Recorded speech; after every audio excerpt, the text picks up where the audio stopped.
Welcome. Welcome to my second part of Odisha series. তো পরের দিন সকাল সকাল উঠে আমরা চলে আসলাম শিমলিপাল ন্যাশনাল পার্কে। টিকিট কেটে আর গাইডকে সঙ্গে নিয়ে আমরা প্রবেশ করলাম ফরেস্টের ভেতরে।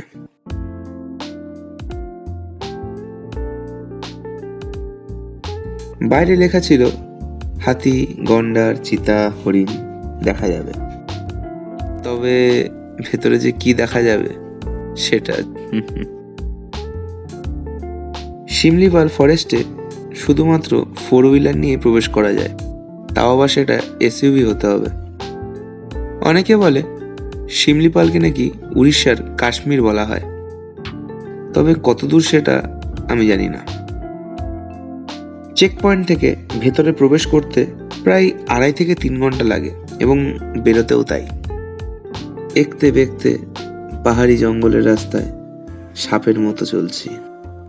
হাতি, গন্ডার কি দেখতে পারবো জানি না, তবে ভিউগুলো কিন্তু অসাধারণ। হঠাৎই একটি হরিণ ছানা চোখে পড়ে গেল। যাই বলো না কেন, জঙ্গলে কিন্তু একটা আলাদাই মায়াবী রূপ থাকে। এই জঙ্গল কতই না আকৃষ্ট, কতই না ভয়ঙ্কর।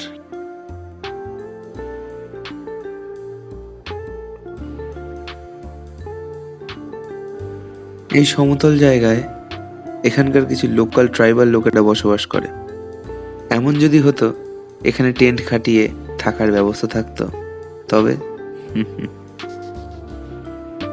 গাড়ি থেকে নেমে পাহাড়ি মেঠো পথে চলতে লাগলাম।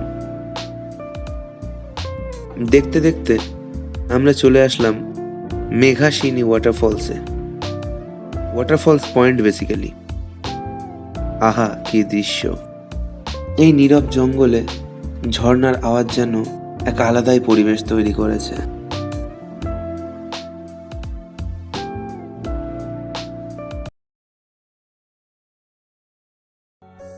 ମାଓବାଦୀ ଆଟାକ୍ ହୋଇছিল। কবে?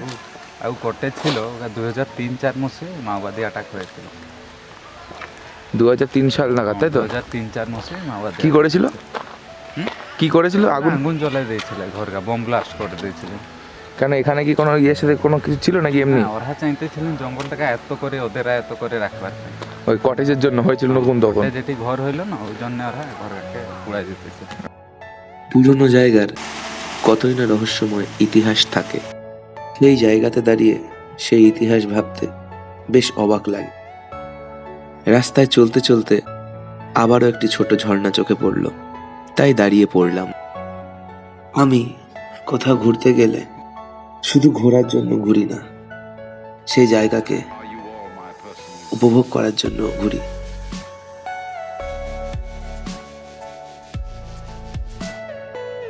উফ, কতই না সুন্দর অনুভূতি। জলটা একদম কাচের মতো স্বচ্ছ। আবারও আমরা চলতে লাগলাম নতুন কিছুর খোঁজে। এটি বাড়িপানি ওয়াটারফলস। এখানে এক অন্য পরিবেশ সৃষ্টি হয়েছে। আমি যত এক্সপ্লোর করছি তত আমার কৌতূহল বাড়ছে। এমন কত জায়গা আছে লোকচক্ষুর আড়ালে, তাদের কতই বা রহস্য, কতই বা মাধুর্য।